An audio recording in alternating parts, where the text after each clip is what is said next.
नमस्कार दोस्तों, कैसे हैं आप लोग। उम्मीद करता हूं आप लोग बहुत अच्छे होंगे और आपकी तैयारी बहुत अच्छे से चल रही होगी। दोस्तों, जैसे कि पता है कि आपको हम यूपी पुलिस के लिए हम एक प्रैक्टिस सेट लेकर आते हैं डेली शाम को 7 बजे। और आज हमारा जो है 28वां प्रैक्टिस सेट है जो हिंदी का है। और 37 प्रश्नों में से 37 प्रश्नों को हम पूर्ण रूप से एनालिसिस करते हैं और सिलेक्शन वाले प्रश्नों को हम आपके सामने लेकर आते हैं। ठीक है दोस्तों, और आप लोग बहुत सारा प्यार दे रहे हो इस चीज़ को। इस सीरीज में आपको भी बहुत कुछ सीखने को मिल रहा होगा और आपके स्किल को और भी बेहतर कर रहा होगा, क्योंकि आप वैसे भी बेहतर तैयारी करते हैं, परंतु आपको रोज़ कुछ ना कुछ सीखने को डेली मिलता होगा, क्योंकि हमारा जो एनालिसिस होता है वो पूर्ण रूप से एनालिसिस होता है।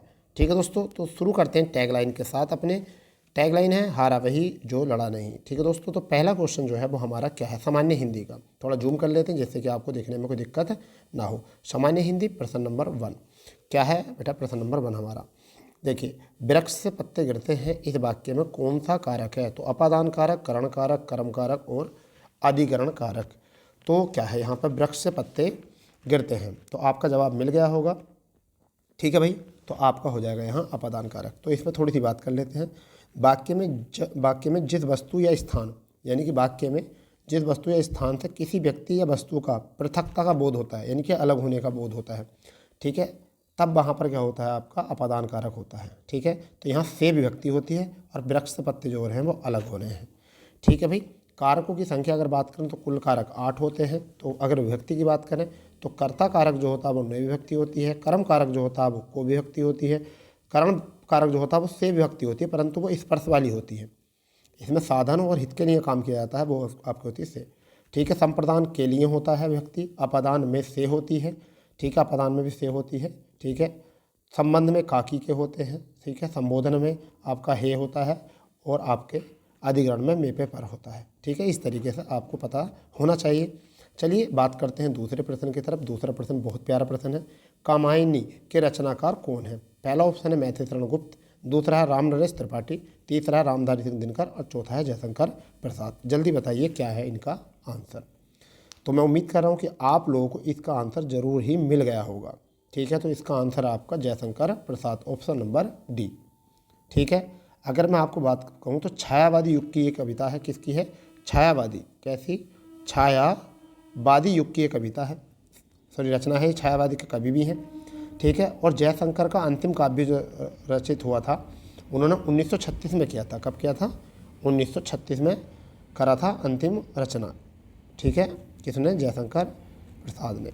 ये बात आपको यहाँ पर रखनी होगी याद। ठीक है, चलिए नेक्स्ट करते हैं। चलिए दूसरा क्वेश्चन है, तीसरा क्वेश्चन है, आधुनिक हिंदी गद्य का जन्मदाता किसे हम कहा जाता है।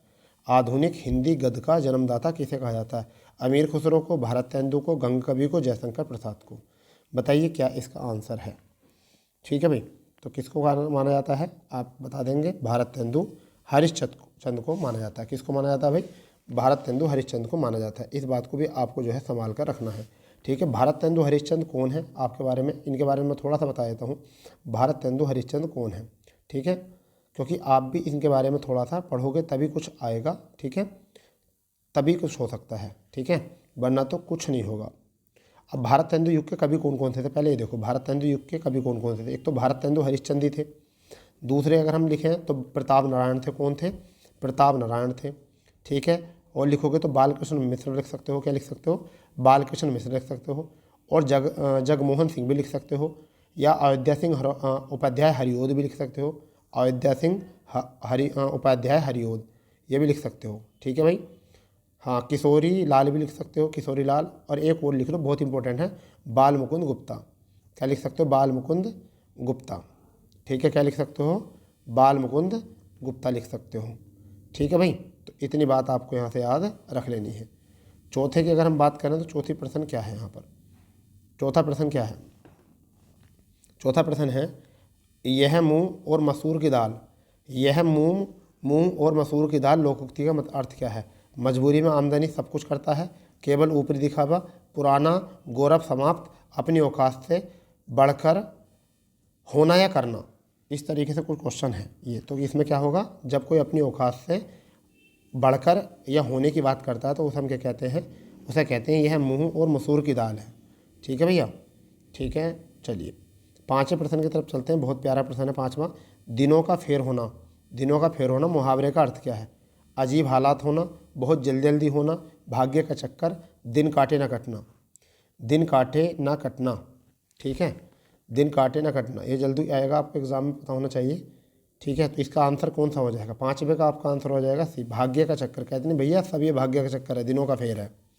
ठीक है, नेक्स्ट शुद्ध वाक्य बताना है। 6ठा प्रश्न है शुद्ध वाक्य बताना। बहुत प्यारा क्वेश्चन, इनमें से कौन सा शुद्ध वाक्य है? बंदूक एक बहुत ही उपयोगी अस्त्र है। ठीक है, दूसरा है बाघ और बकरी एक घाट पानी पीती हैं। ठीक है, कई रेलवे के कर्मचारियों की गिरफ्तारी हुई। फिर है आपके श्री कृष्ण के अनेकों नाम हैं। तो यहाँ पर शुद्ध वाक्य बताना है कौन सा है, जल्दी बता दो, बिल्कुल जल्दी से बता दो। ठीक है भाई, तो देखिए श्री कृष्ण के अनेकों, अनेकों नहीं होता, गलत होता, यहाँ आगा अनेक। ठीक है, यहाँ कई रेलवे के नहीं, रेलवे के कई आगा, तो यहाँ उल्टा कर दिया है तो ये गलत है। कई रेलवे नहीं आगा, रेलवे के कई आगा। बाघ और बकरी, ठीक है, एक घाट पानी पीते हैं, यहाँ पीते नहीं होता, पीते होता, क्या होता? पीते होता, गलत है। तो अब कौन सा बचा? ए विकल्प। हम यही बता रहे हैं गलती कहाँ पर है। बंदूक एक बहुत ही उपयोगी क्या होता है? अस्त्र होता है, ये भी याद रखिए। जिसे हाथ से पकड़ के चलाया जाता है वो क्या होता है? अस्त्र। और जो हाथ से अलग हो जाता है वो क्या हो जाता है? शस्त्र। क्या हो जाता है? शस्त्र। जो हाथ से अलग होता है उसे क्या कहते हैं? शस्त्र। और हाथ में जो रहकर आता है उसे क्या कहते हैं? अस्त्र। तो अस्त्र है यहाँ पर। ठीक है भाई, याद रहेगा, बताइए, कोई दिक्कत नहीं होनी चाहिए। बहुत बढ़िया। चलिए नेक्स्ट 7वें क्वेश्चन की तरफ चलते हैं। क्या है 7वां क्वेश्चन? क्या है? शायद पिताजी आ जाएं किस प्रकार का वाक्य है? शायद पिताजी आ जाएं किस प्रकार का वाक्य है? तो आज्ञार्थ, संदेहार्थ, इच्छावाचक, संकेतवाचक। ठीक है, जल्दी बताओ क्या होता है? ठीक है, क्या होता है? जल्दी बताओ क्या होता है, पता होना चाहिए हमको। ठीक है, तो आपका क्या होगा? शायद, यहाँ पर आया शायद पिताजी आ जाएं वाक्य में, तो आज्ञा तो होगी नहीं, संदेह होगा। क्या होगा फिर? यहाँ पर संदेहवाचक होगा, तो क्या हो जाएगा आपका? संदेहार्थक। तो वाक्य की बात कर रहे हैं, यहाँ किसकी बात कर रहे हैं? वाक्य के। ठीक है, तो वाक्य में कितने भेद होते हैं? 2 भेद होते हैं। एक तो होता है उद्देश्य, क्या होता है? उद्देश्य होता है, एक होता है विधेय। ठीक है, जैसे मोहन प्रयाग में रहता है, तो मोहन जो हो जाएगा वो उद्देश्य हो जाएगा, और प्रयाग में रहता है क्या हो जाएगा? विधेय। अर्थ के आधार पर वाक्य के भेद जो होते हैं 8 होते हैं। अर्थ के आधार पर कितने होते हैं? 8 होते हैं। कौन कौन से होते हैं? विधानवाचक होता है, निषेधवाचक होता है, प्रश्नवाचक होता है, विस्मय आदिवाचक होता है, आज्ञावाचक होता है, इच्छावाचक होता है, संकेतवाचक होता है और संदेहवाचक होता है। तो यहाँ पर कौन सा था? संदेहार्थक था। ठीक है भाई, रचना के आधार पर जो होते हैं वो 3 प्रकार के होते हैं, सरल वाक्य, संयुक्त वाक्य और आपके सरल वाक्य, संयुक्त वाक्य और मिश्र वाक्य। ठीक है, याद रहेगा, बहुत बढ़िया। 8वां प्रश्न देखने वाले हैं। क्या है? शुद्ध वर्तनी बतानी है। क्या है शब्द शुद्ध वर्तनी का? सुरपणखां, सरपुणखां, सुपरखां, सुरपुणखां। तो कौन सा है आपका? डी विकल्प, सरपुणखां। 9वां क्वेश्चन है, इस महाकाव्य में 16 रिक्त स्थान भरने के लिए उचित क्या है? सर्ग हैं, स्वर्ग हैं, सर्व हैं, सर्व हैं। जल्दी बता दो क्या है? तो 16 क्या होते हैं? सर्ग होते हैं। क्या होते हैं? ये ए विकल्प, क्या हो जाएगा? सर्ग, ए होते हैं। ठीक है, क्या होता है? सर्ग का अर्थ जो होता है उसे क्या कहते हैं? ग्रंथ का प्राकरण, या ग्रंथ का प्राकरण कह सकते हैं, या ग्रंथ का अध्याय। क्या कहते हैं? अध्याय। तो सर्ग को क्या कहते हैं? अध्याय कहते हैं भैया। सर्ग को क्या कहते हैं? अध्याय कहते हैं। 10वां प्रश्न है, अर्चना अत्यंत सुंदर है। क्या है? वाक्य में कौन सा विशेषण है? अर्चना अत्यंत सुंदर है, बताओ क्या है इसमें वाक्य में? जल्दी बता दो क्या है? फुर्ती के साथ, फुर्ती के साथ बता दो क्या है, कौन सा विशेषण है? ठीक है, जल्दी बता दो विशेषण कौन सा है इसमें? तो आपका आंसर क्या आ जाएगा? सुंदर। ठीक है, क्योंकि अत्यंत जो है वो क्या है? प्रविशेषण। अत्यंत जो है प्रविशेषण, तो प्रविशेषण क्या है? अत्यंत। अत्यंत, अत्यंत जो है प्रविशेषण है, और सुंदर क्या है? विशेषण। ठीक है भाई, क्लियर? अब यहाँ पर एक क्वेश्चन बन का आता था बच्चों के दिमाग में, विशेषण कितने प्रकार के होते हैं? ठीक है, तो विशेषण की कुछ विशेषता होती है। ठीक है, विशेषण की कुछ विशेषता भी होती है, ये पता होना चाहिए। विशेषण 4 प्रकार के होते हैं वैसे तो। एक होता गुणवाचक विशेषण, एक होता संख्यावाचक विशेषण, एक होता परिमाणवाचक विशेषण, और एक होता सार्वनामिक विशेषण। याद रहेगा। ठीक है, क्लियर? तो मैंने आपको बता दिया है 4 होते हैं, ये भी आपको याद रखना है। नेक्स्ट आपका है ये, थोड़ा सा यहाँ बिलर हो गया था। आप भला तो जग भला वाक्य में रेखांकित शब्द क्या है? तो आप है। आपका प्रश्नवाचक, निजवाचक, निश्चयवाचक, अनिश्चयवाचक, तो कौन सा हो जाएगा? निजवाचक हो जाएगा भैया। ठीक है, चलिए अब आपका आता है सतसई में किस प्रकार का समास है। सतसई में किस प्रकार का समास है, किस समास है? तत्पुरुष, कर्मधारय, द्वंद्व, द्विगु। जल्दी बताओ सतसई में कौन सा है? तो जिसका भी संख्यावाचक विशेषण होता है उसमें वो कौन सा होता है? आपका कर्मधारय होता है, द्विगु, तो वो होता है द्विगु। कौन सा होता है भैया? द्विगु। तो इसका समासिक विग्रह क्या होगा? सतसई। समझ गए नहीं? सतसई। ठीक है, तो आपका सतसई, तो ये तो हो जाएगा संख्यावाचक। कर्मधारय में क्या होता है? विशेषण विशेष्य होता है। द्वंद्व में क्या होता है? उपसर्ग, सॉरी द्वंद्व में दोनों पद जो होते हैं बराबर होते हैं। और तत्पुरुष में क्या होता है? तत्पुरुष समास में होता है जब उत्तर पद प्रधान होता है। तो अब यहाँ पर बताएंगे कि सतसई किस प्रकार का है। ठीक है, तो ये आपका है द्विगु समास का सतसई। समझ गए नहीं? क्लियर? सतसई एग्जाम में कई बार आ भी चुका है ये सतसई, और आपको पता होना चाहिए सतसई के बारे में क्या है। समझ गए नहीं कि सतसई में कौन सा समास है, ऐसा पूछा जाता है। ठीक है, अब देखो द्विगु समास क्यों होता है? कि 700 का समाहार होता है। यहाँ पर सतसई किसे कहते हैं? 700 का समाहार। ठीक है भाई, 700 का समाहार। नेक्स्ट में आप देखेंगे कौन सा है प्रश्न। 13वां, जिन स्वरों में के उच्चारण में हवा नाक से भी निकलती है उन्हें क्या कहते हैं? निर्नुनासिक, अनुनासिक, मौखिक, लुंठित। जल्दी बताओ क्या है? उन्हें कहते हैं निर्नुनासिक, नाक से भी निकलता है तो। जैसे आंगन, आंगन तो चंद्रबिंदी वाले होते हैं अनुनासिक। निर्नुनासिक और मौखिक जो होते हैं ये मौखिक ही होते हैं, इन पर कोई बिंदी नहीं होती। एक होते हैं अनुस्वर जिन पर बिंदी होती है। लुंठित होते हैं जो लुढ़क कर आते हैं। समझिए जो आते हैं लुढ़क कर। अनुनासिक कौन से होते हैं? जिनके ऊपर चंद्रबिंदी होती है। ऐसे स्वर जो नाक और मुँह से होते हैं, जैसे गाँव, आंगन, दांत, सांचा, ये सब जो होंगे अनुनासिक स्वर होंगे। ठीक है, चलिए आपका आता है 14वां प्रश्न। काव्य की शोभा बढ़ाने वाले धर्मों को अलंकार कहते हैं। उक्ति में धर्म शब्द का अर्थ क्या है? मजहब, गुण, सत्कर्म, कर्तव्य। जल्दी बताओ क्या है? तो वो होता गुण। क्या होता भैया? गुण होता है। आज बात समझ में? चमत्कार, सौंदर्य, आकर्षण उत्पन्न करने वालों को हम क्या कहते हैं? इसका धर्म का जो मतलब होता है वो गुण होता है। ठीक है, नेक्स्ट 15वां क्वेश्चन क्या है? 15वां क्वेश्चन, कौवा के स्त्रीलिंग के निर्धारण के लिए क्या किया जाता है? कौवा के अंत में ई लगाया जाता है, कौवा के अंत में आनी लगाया जाता है, कौवा के पहले स्त्री लगाया जाता है, कौवा के पहले मादा लगाया जाता है। जल्दी बताओ क्या हो जाएगा? तो कौवा एक कैसा है? नित्य पुल्लिंग है, परंतु जब नित्य पुल्लिंग शब्द को हम स्त्रीलिंग में निर्धारित करते हैं तो हम उसमें क्या लगाते हैं? उसमें लगाते हैं मादा। तो आपका ऑप्शन हो जाएगा डी। तो करेक्ट आंसर आपका हो जाएगा डी। ठीक है भाई, हो जाएगा तैयार? नहीं, चलिए 16 प्रश्न है। भूमि के अंदर की जानकारी रखने वाले को कहा जाता है। भूमि के अंदर की जानकारी रखने वाले को कहा जाता है भूगोलवेत्ता, पुरातत्ववेत्ता, नृतत्व शास्त्री, भूकंपवेत्ता। तो क्या कहते हैं उसको? जल्दी बताइए। भूमि के अंदर वाले को क्या कहते हैं? भूगर्भवेत्ता कहते हैं।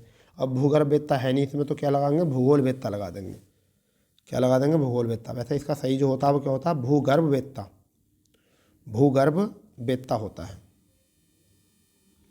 ठीक है, 17वां प्रश्न है। निम्नलिखित में से कौन सा शब्द तत्सम नहीं है?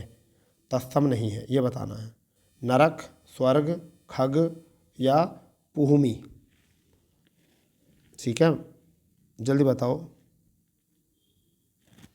तो आपका क्या हो जाएगा? नरक, क्योंकि इसका जो तत्सम होता है वो क्या होता है? इसका तत्सम होता है नर्क। क्या पैर अटक जाता है? क्या हो जाता है? नर्क। 18वां प्रश्न है। निम्नलिखित में से कौन सा शब्द बादल का पर्यायवाचक नहीं है? बादल का पर्यायवाचक नहीं है ये पूछा है भैया। बादल का पर्यायवाचक नहीं है तो जलद, तोयज, धन, अभ्रक। जल्दी बताओ क्या होता है? समझ गए नहीं? जल्दी बताओ कौन सा होगा? तो आपका क्या हो जाएगा इसमें? ऑप्शन नंबर आपका बी हो जाएगा। तोयज नहीं होता।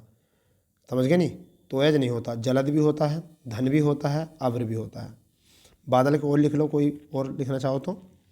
ठीक है, हाँ और लिखना चाहो तो और लिख लो भाई।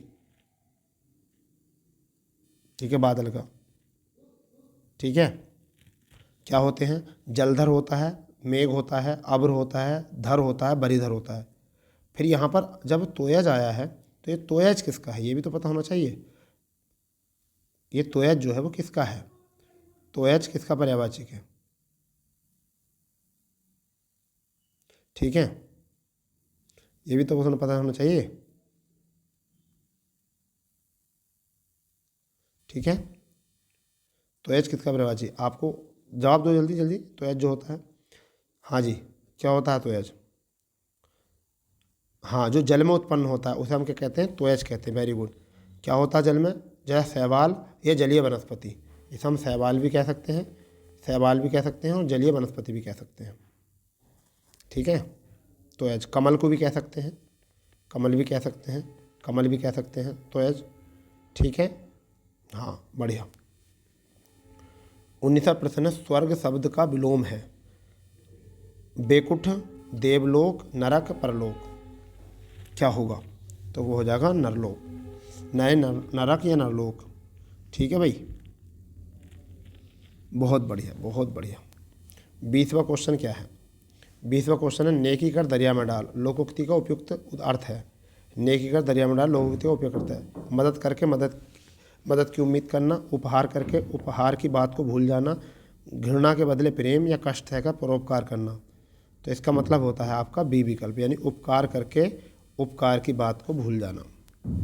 ठीक है, अब ये मतलब पंक्ति है किसकी? कविता की। इसको पढ़ लेते हैं। कविता की पंक्ति पढ़कर निम्नलिखित में सबसे उचित विकल्प चुनिए। एक ही दिया स्नेह से भरा, प्रेम का प्रकाश प्रेम से धरा।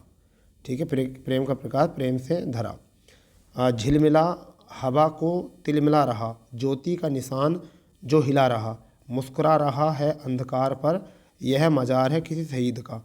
दर्शनीय था जो चांद ईद का, देश का सपूत था गुमान था, सत्य का स्वरूप नवजीव था, नवजीव था जो चला किया सदा सुधार का।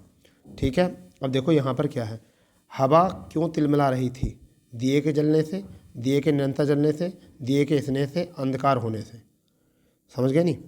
तो क्या हो जाएगा? दिए के निरंतर जलने से जो है हवा क्या होती है? हवा तिलमिलाती रहती है। ठीक है भाई। 22वां क्वेश्चन क्या है? ईद का चांद किसे कहते हैं? मजार को कहते हैं, दर्शनीय स्थल को कहते हैं, शहीद को कहते हैं, या फिर अंधकार होने से कहते हैं? जल्दी बताओ क्या कहते हैं?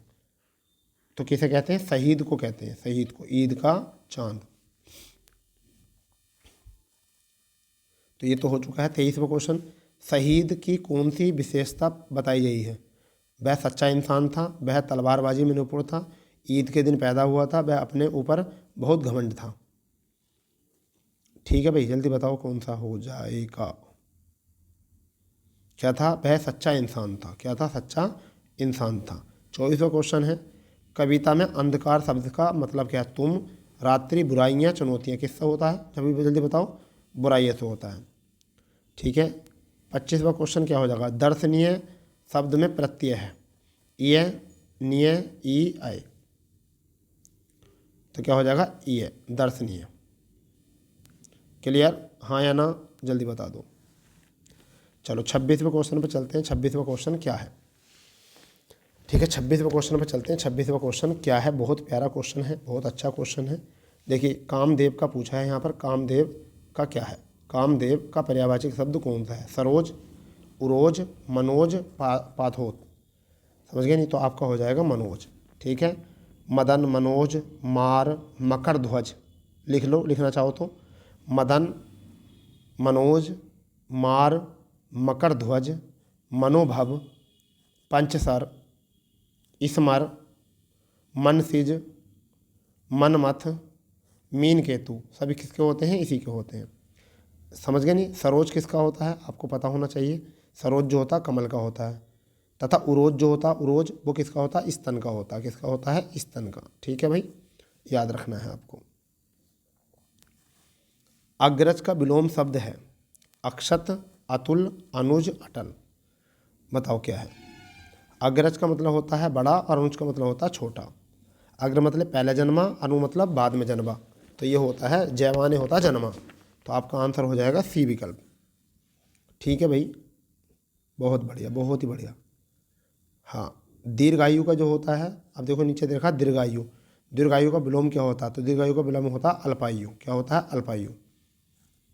ठीक है भाई। चलो पहले मैं इनमें कुछ शब्द हैं अटल का बता देता हूँ। अटल का जो विलोम होता है वो होता है डबाडोल। क्या होता है? डबल डोल। ठीक है। ऐतुल का जो होता है, ऐतुल का होता है तुल। ऐतुल का क्या होता है? तुल। अक्षत का होता है छत, तो इसका तो होता है छत, इसका होता है तुल। ठीक है। और इसका होता है डबाडोल। ठीक है। ऐसे ही आप दीर्घायु वाले का पता कर सकते हो। दीर्घायु का विलोम क्या होता है? क्या होता है? अल्पायु होता है। दीर्घायु का होता है अल्पायु होता है। चिरायु का क्या होता है? चिरायु का विलोम। चिरायु का समानार्थी होता है दीर्घायु, इसका समानार्थी होता है दीर्घायु। ठीक है भी, समानार्थी। नस्बर का विलोम जो होता है अनस्बर होता है। क्या होता है? अनस्बर। अनस्बर होता है। ठीक है। क्षणिक का जो विलोम होता है वो कौन सा होता है? शाश्वत। कौन सा होता है? शाश्वत क्षणिक का होता है। तो ये भी याद रख लेंगे आप। 29वां क्वेश्चन देखेंगे क्या है। इस वर्ष हिंदी साहित्य की कुछ अवरुद्ध रही स्थान भरने के लिए उपयुक्त शब्द। उन्नति, वृद्धि, प्रगति, विकास। तो कहते हैं इस वर्ष हिंदी साहित्य की प्रगति कुछ अवरुद्ध रही, तो सही बैठ जाएगा प्रगति। ठीक है भाई। 30वां क्वेश्चन। गांधी जी का राम राज्य का सपना आज तक आकार है, निराकार है, साकार है, स्वीकार है? नहीं हुआ। आकार नहीं हुआ, साकार नहीं हुआ, निराकार नहीं हुआ, स्वीकार नहीं हुआ। जल्दी बताओ क्या बनेगा? तो क्या आ जाएगा? साकार नहीं हुआ, यानी कि पूरा नहीं हुआ। तो क्या हो जाएगा? साकार नहीं हुआ। ठीक है, बढ़िया। 31वां क्वेश्चन देखेंगे। जिसका उपचार न हो सके के लिए एक शब्द। दुस्सहाय, असाध्य है, श्रम साध्य है, साधनहीन। तो हो जाता है असाध्य, इसमें ए लग जाता है वो निगेटिव हो जाता है। ठीक है। श्रम साध्य क्या होता है? मैं आपको बताता हूँ। श्रम साध्य क्या होता है? जो परिश्रम से हो, जो श्रम से हो, उसे कहते हैं श्रम साध्य। ठीक है भाई। जिसके पास कोई साधन ना हो उसे कहते हैं साधनहीन। दुस्सहाय का मुझे भी नहीं पता, इसका मुझे भी नहीं पता। ठीक है भाई। ठीक है। तो विकल्प इसका क्या था? ऐसा है, असाध्य। 32वां प्रश्न। किसी तथ्य को जानने की इच्छा रखने वाले क्या कहलाते हैं? वैष्णव, आशातीत, जिज्ञासु, कुलीन। तो वो होते हैं जिज्ञासु। क्या होते हैं? जिज्ञासु। बढ़िया भाई। चलो सही से जवाब मिल रहा होगा आपको। चलो अब देखते हैं हम 33वां क्वेश्चन क्या है। अंधेरी नगरी का अर्थ क्या है? राज्यविहीन स्थान, अन्यायी की जगह, जहाँ अंधेरा हो, सुनसान जगह। क्या होता है? अन्याय की जगह। क्या होता है? अन्याय की जगह। 34वां प्रश्न क्या है? छोकड़ी भूल जाना मुहावरे का अर्थ है बुद्धि काम में लाना, मूर्खता न दिखाना, घबरा जाना, कभी ना आना। जल्दी बताओ क्या हो जाएगा? घबरा जाना। चलिए इसमें मैं कुछ बात आपको बताना चाहूँगा। जैसे कि हम कहते हैं इसमें कुछ अन्य मुहावरे भी मैं जोड़ देता हूँ। क्या? जैसा अर्धचंद्र देना, अर्धचंद्र देना तो कहते हैं गर्दन पकड़ के निकाल देना। अंत पाना, रहस्य जान लेना, जांग ठोकना, चुनौती देना। ठीक है। तो ये भी होते हैं कुछ, लिख लेना। 35वां प्रश्न बहुत प्यारा प्रश्न है। अंधों में काना राजा। मैं बहुत बोलता हूँ क्लास में इसको। तो गुणहीनों के बीच में गुणवान व्यक्ति, ओछे व्यक्तियों में ऐंठन होती है, बहुत ही लालची, अकेले आदमी मजबूर होते हैं। तो क्या हो जाएगा इसका सही आंसर? इसका सही आंसर हो जाएगा ए विकल्प, गुणहीन, हीनों के बीच में गुणवान व्यक्ति। ठीक है। 36वां क्वेश्चन क्या है?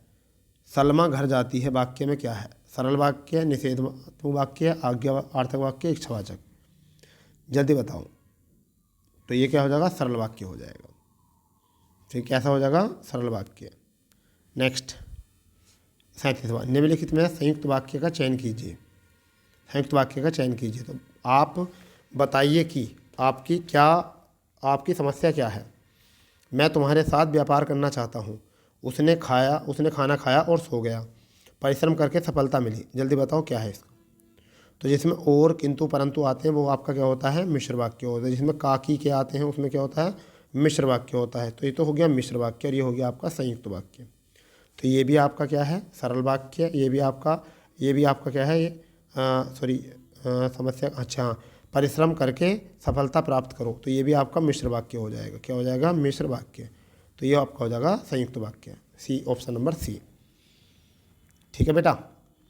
चलिए मैं आपको यहाँ पर कुछ जो है शब्द लिखाना चाह रहा हूँ, जैसे कि आपको तत्सम तद्भव, जैसे तत्सम में बोलूँ चतुष्पद तो क्या होता है? चौपाया। चतुकाष्ठ, चतुकाष्ठ क्या होती है? चौखट होती है। चतुकाष्ठ होती है चौखट होती है। चतुष्क, चतुष्क माने होता है चौक या चौकी। ठीक है। भ्रमर जो शब्द होता है वो किसका होता है? भौरे का। ठीक है। एक होता है मक्षी का, किसका होता है? मक्खी का। ठीक है भाई। धूम जो होता है किसका होता है? धुएं का। ठीक है। कुछ और देख लो। उत्तम पुरुष में क्या होता है? मैं और हम होता है। मध्यम पुरुष में तू, तुम, आप होता है। अन्य पुरुष में वह, ये, वे, ये होते हैं। ठीक है। तो ऐसे शब्दों को भी कुछ याद रखो, बनाओ। ठीक है दोस्तों। तो मैं उम्मीद कर रहा हूँ कि आपको सेशन में बहुत मज़ा आया होगा। इसी तरीके से आप सेशन देखते रहिए, आपकी हिंदी बहुत स्ट्रॉन्ग हो जाएगी, बहुत अच्छे से। ठीक है। हम कोशिश कर रहे हैं कि हर एक चीज़ को जो आपको सामने नहीं आई अभी तक, हम उनको आपके सामने प्रस्तुत करें। ठीक है दोस्तों। तो मिलते हैं अपने नए सेशन पर, इसी समय, इसी प्लेटफॉर्म पर। जब तक के लिए जय हिंद, जय भारत, वंदे मातरम।